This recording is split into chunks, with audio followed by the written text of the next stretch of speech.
What's up mga kabay?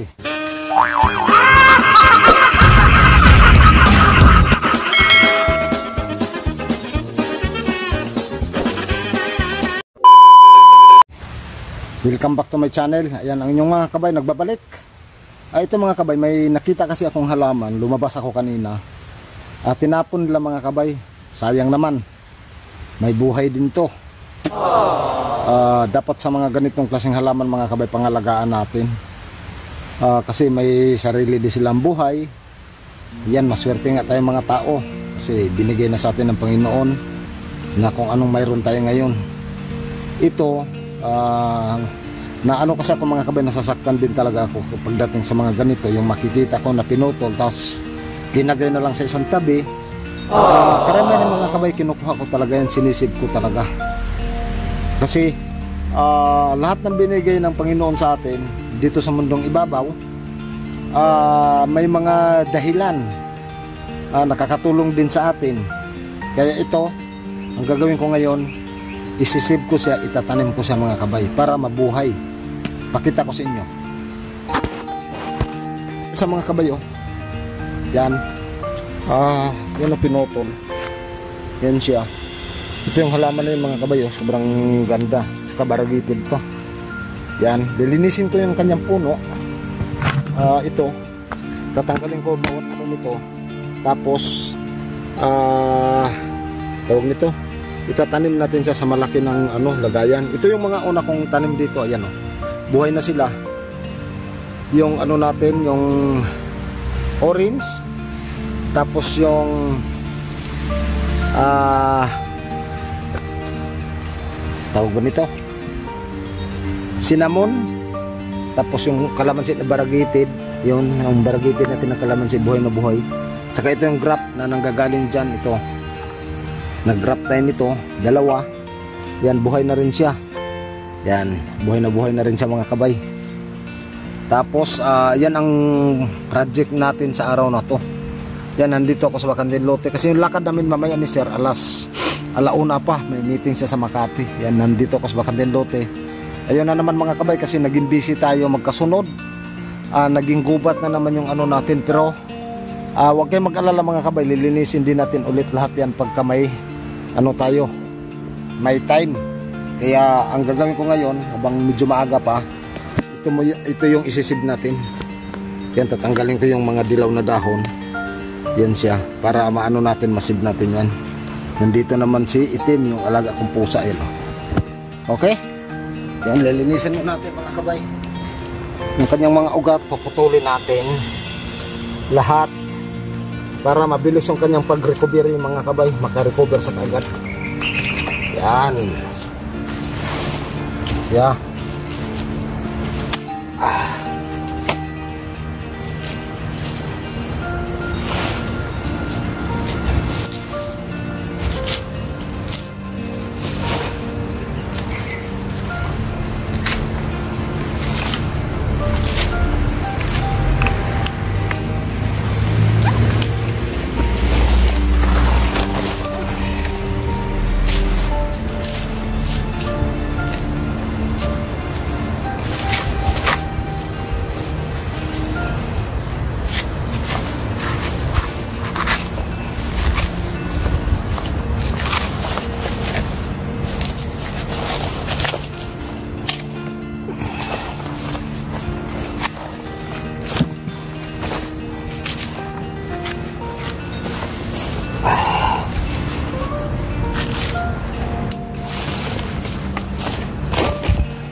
Yan, ayun na sa mga kabay, malinis na natin yung nakuha na halaman. Ayun na siya, okay na sa mga kabay.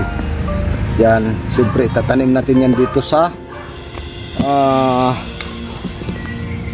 yan na lagay na medyo malaki. Ayun siya, para mabubuhay na natin siya.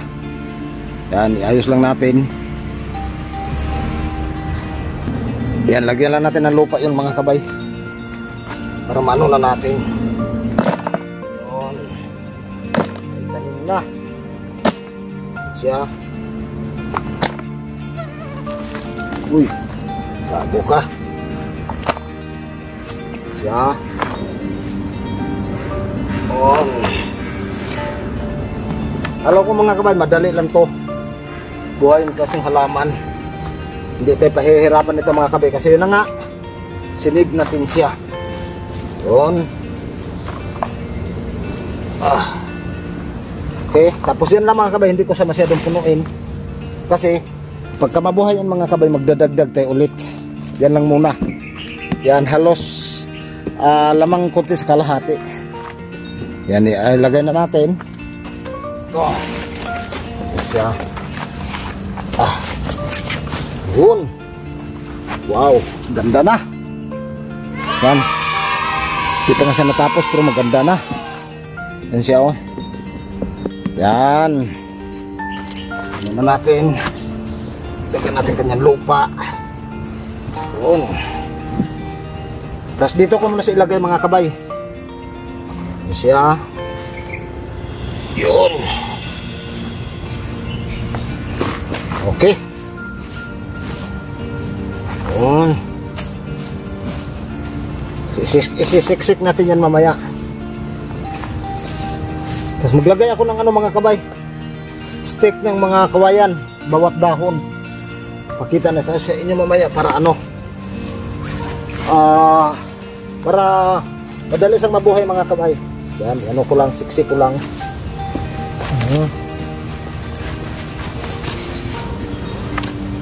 Okay na siya. Yan, okay na yan mga kabay. Na ano na natin, naitanim. Yan na siya. Tapos kukuha na ko ng mga stick. Yan, doon sa baba, saglit lang. 5 minutes later. Yan, nakakuha na ko ng mga kawayan mga kabay. Ayan o. Yan, ano ko na. Okay. Yan. Pakahalaga din ito mga kabay. Yung mga stick na to. Siya. Ito. Yun. Tapos magputol ako dito ng straw para gawin natin panali. Ito. Yan. Tali na natin.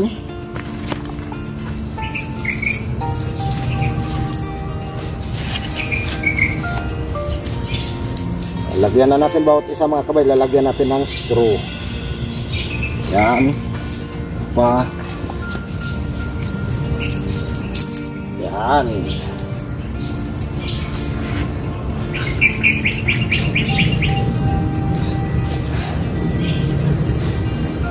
Siya. Ito.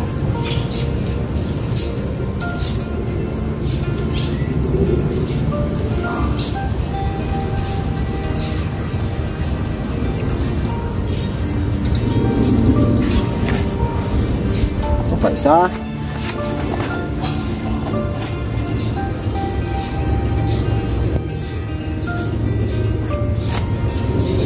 Yun.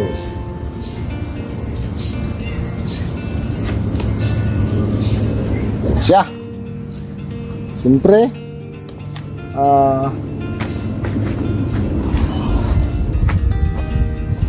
wala kung ano dito.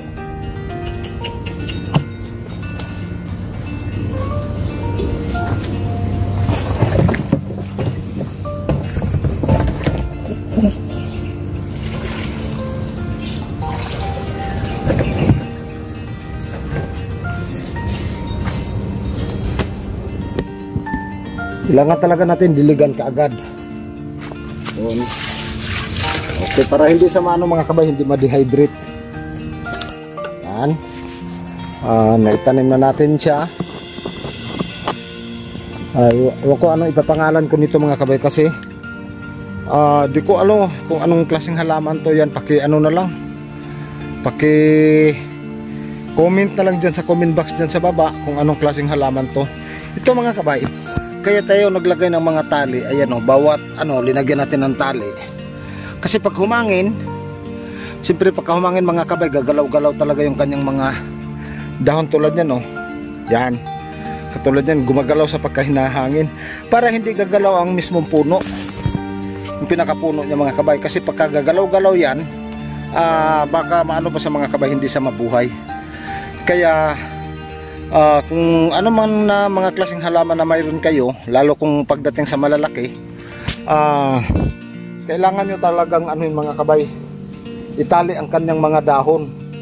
Di na bali magtiyaga tayo na matagal, safe naman yung mga halaman natin. Yan, para din yan sa ano mga kabay, para yung pagod natin hindi masayang.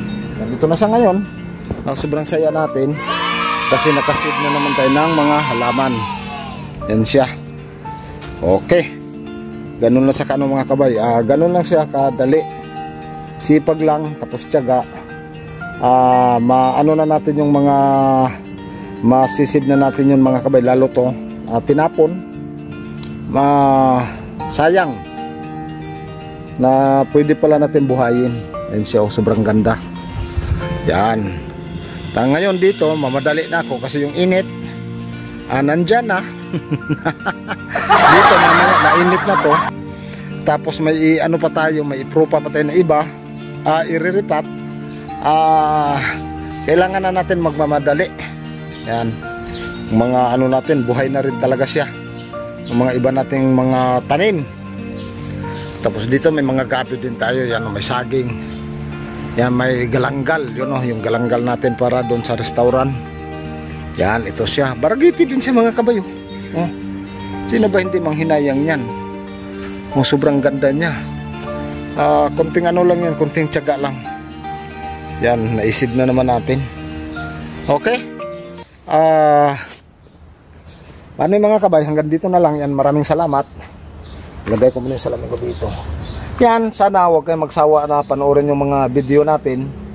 Pasensya na kung minsan hindi tayo nakaka-upload kasi yan na nga, naging busy tayo sa pagdadrive. Kasi yan na nga, may amo tayo.